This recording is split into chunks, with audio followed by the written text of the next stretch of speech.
रात का साया। कोल्हापुर से थोड़ी दूर एक छोटे गांव में रामू काका की बेटी की शादी थी। शहर से आए रमेश और उसका परिवार यानी उसकी पत्नी प्रिया और 2 बच्चे राहुल और अंजलि शादी की रौनक में खो गए थे। शादी बड़े धूमधाम से हुई। गांव का माहौल, खाना और लोगों की मेहमानवाजी ने सबका दिल जीत लिया।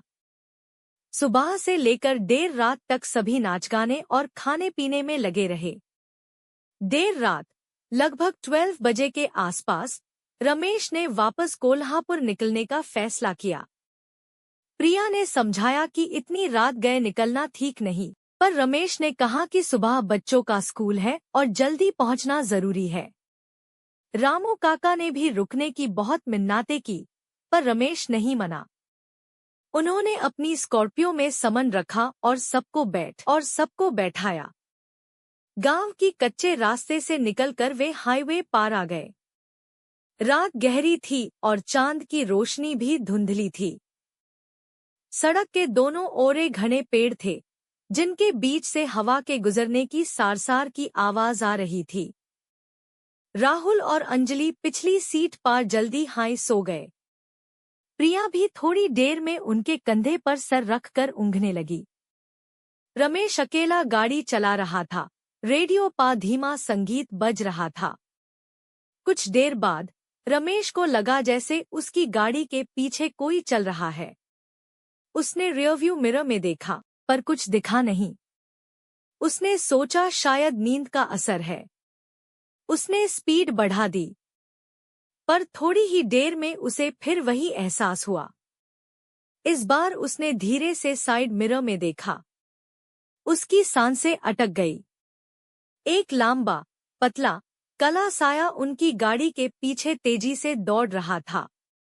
उसका चेहरा दिखाई नहीं दे रहा था, बस एक अंधेरा साया जो जमीन से थोड़ा ऊपर उठा हुआ था। रमेश ने घबराकर एक्सेलरेटर पर पैर रखा। गाड़ी 100 से 120, फिर 140 की रफ्तार से दौड़ने लगी। पर वो साया, जैसे उसकी गाड़ी से बंधा हो, उसी तेजी से पीछे पीछे आ रहा था। रमेश के माथे पर पसीना आ गया। उसने हिम्मत करके प्रिया को जगाया। प्रिया, देखो कुछ पीछे है, उसने कांपते हुए कहा। प्रिया ने आंखें खोली और रियरव्यू मिरर में देखा। एक पल के लिए उसकी आंखें फटी रह गई। ये क्या है? वो धीमी आवाज में बोली। उसका गला सूख गया था। तभी वो साया और करीब आ गया। अब उन्हें उसकी हल्की सी आकृति दिखाई देने लगी, एक औरत जिसके बाल बिखरे हुए और आंखें गहरी खाली थी। उसके हाथ लंबे और पतले थे, जैसे शाखाएं हो। गाड़ी के अंदर भी ठंड बढ़ने लगी थी।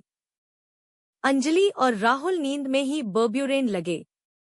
रमेश ने देखा कि आगे एक पुराना मंदिर है। उसने बिना सोचे समझे गाड़ी मंदिर के प्रांगण में घुसा दी।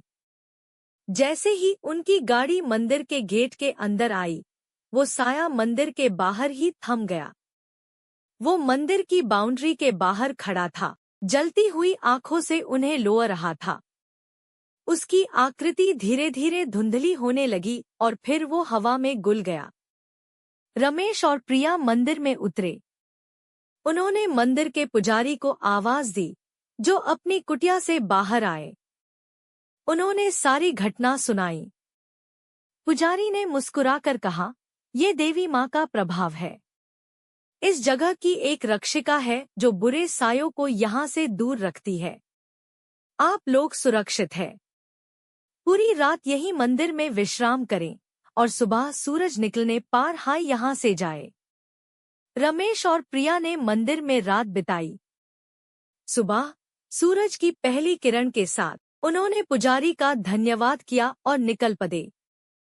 पिछली रात का खौफ उनके दिलों में अब भी बसा हुआ था। उन्होंने कसम खाई कि अब वो कभी इतनी देर रात सफर नहीं करेंगे, खासकर अनजान रास्तों पर। वो समझ गए थे कि कुछ शक्तियां ऐसी होती है जिनसे बचकर रहना ही बेहतर है।